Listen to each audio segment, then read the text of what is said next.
everyone, Myra here and welcome to another video. Today we're gonna do another makeup transformation and itatransform natin itong mukhang dugyutin, isang simpleng mamamayan, Purita, into someone who's looking mayaman, yayamanin, shala, Maharlika, ganun. We will also be talking about first impressions. By that, I mean yung mga initial perception ng mga tao. Did you know that it only takes 7 seconds to form a first impression?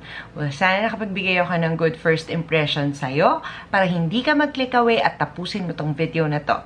Did you also know that 55% of the first impression is based on physical appearance alone? Before we dive deeper, magsimula na tayo sa ating makeup tutorial for today. And I have nothing on my face, so maglalagay muna ka ng moisturizer. And for moisturizer, I'll be using a facial mist. This will serve as my moisturizer for today. This is collagen face mist from Fresh Skin Lab. So, ito ang current na ginagamit ko pang moisturize ng face ko pag pang mabilisan lang.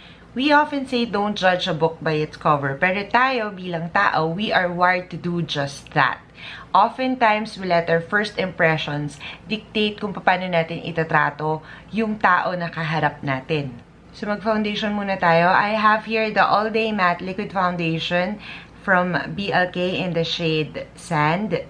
2 pumps.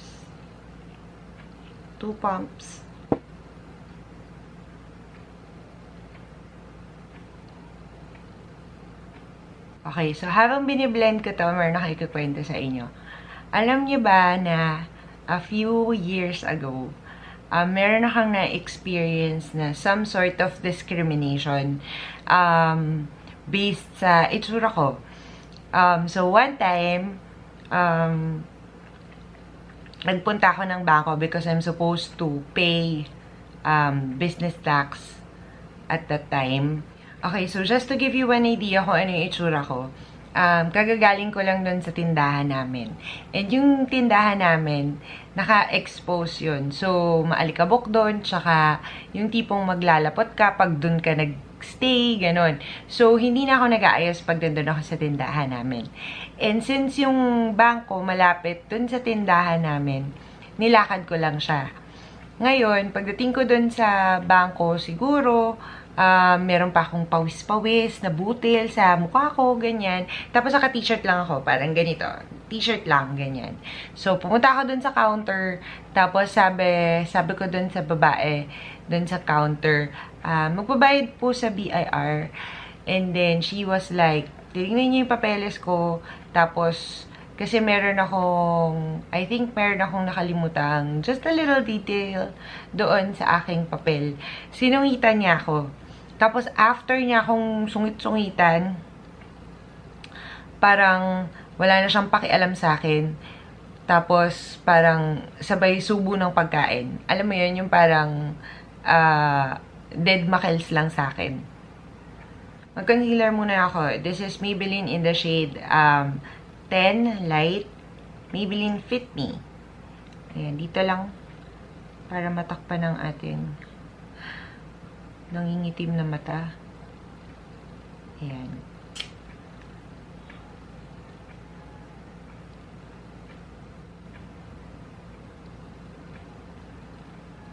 Nag-powder na ako. Sa T-Zone, ang ginamit ko, this Maybelline Fit Me powder foundation in the shade 220 Natural Beige. And then, sa perimeter ng face, the sides of my face, ang ginamit ko yung Nichido Final Powder in the shade Ivory Glow. So, after na akong tarayan and all, parang nasabi ko sa sarili ko, walang yan to, porque ba ganito yung itsura ko, ginaganyan-ganyan niya ako. So, parang ako naman, after kong ayusin yung papers ko, so kinumpleto ko, sinigurado ko na kumpleto at naayos na yung papers ko. So, bago ko siya ulit kinausap, binago ko yung aura ko. I stood a little straighter, I smiled a little brighter, and in English ko siya. I'm like, excuse me ma'am, I think my papers are ready. And then she was like, tinignan niya ako. Tinignan niya yung papel ko. And then, kay ano ba to? Mentioning my husband's name, and I'm like, yeah, he's my husband. Tapos, tsaka lang siyang umiti sa akin. So, I'm like, is that how you treat nobodies in this bank? Kailangan ba maging somebody ka para lang pansinin ka at asikasuhin ka ng maayos? Magkilay muna tayo kasi na-imbiyer na ako pag naalala ko yon. I'll be using this EB Advanced Eyebrow Kit. Ayan, tapos gamit ako ng wax. Yung wax dito sa kit na to para plakak yung kilay natin for today.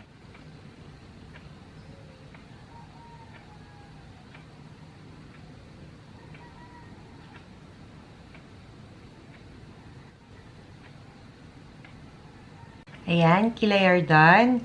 And mag-red lipstick muna ako para yung susunod na sabihin ko with emphasis talaga. I'm using Ruby for Me from Maybelline.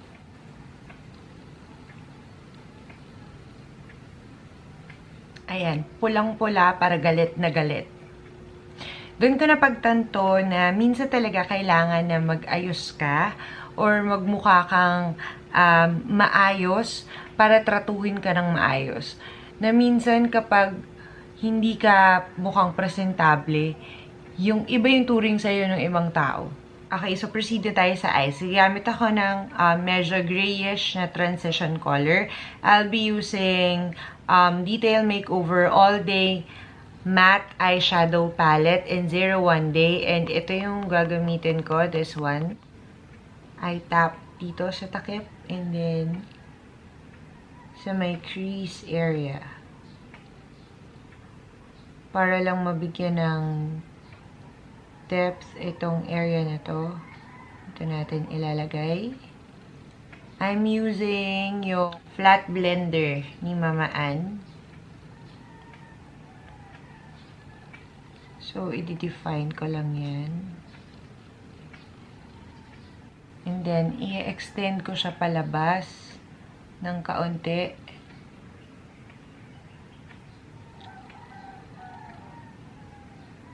Next, i-deepen ko lang yung outer corners. And kukuha ako ng dark na shimmer shade from the Lustrous palette. Ayan. This palette right here, yung parang charcoal. Ilalagay ko siya dun sa outer corner ng eye using a flat blender or a flat smudger. Pat-pat lang. Dahil baka magkaroon ng fallouts. Dahil ito ay shimmer shade. Tapos, i-blend ko siya sa outer V.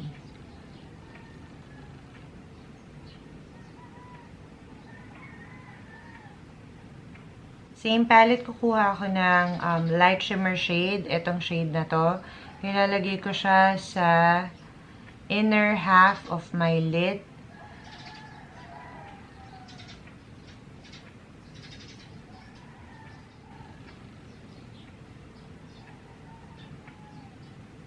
Kamayin ko na lang para mas intense.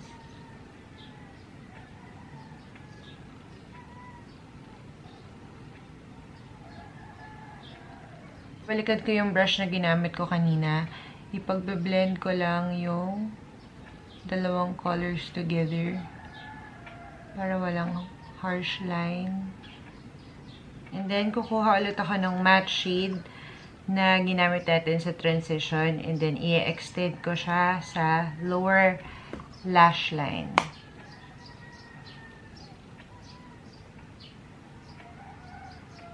Halfway lang. Blush and contour na tayo. Gusto ko medyo pakak yung contour ko ngayon. So, I'll be using this Wet n Wild Mega Glow Contour Palette. Ayan. So, this one. This is in the shade Dulce de Leche. And, pag gusto ko ng mas pakak na contour, ito talaga yung ginagamit ko. Because this is very pigmented. A little goes a long way. So, you know. Galit na galit yung contour.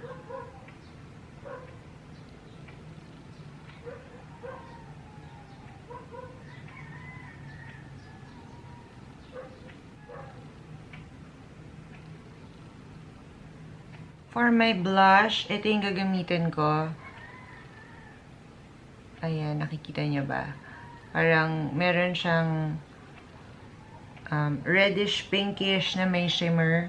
Yan yung gagamitin ko. Pero dito lang banda sa taas ng cheekbone sa may bandang palabas.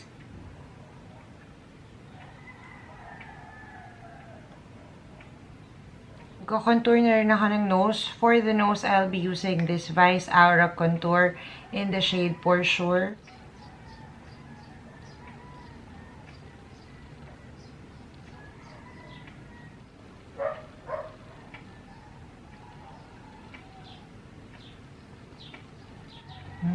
Pak.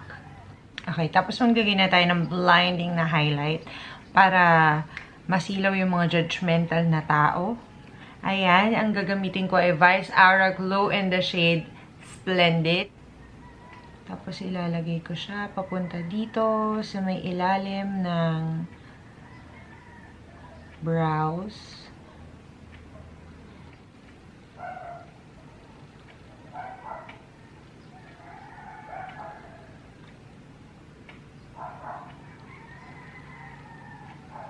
Maraming beses ko nang na-test yung theory ko na yan.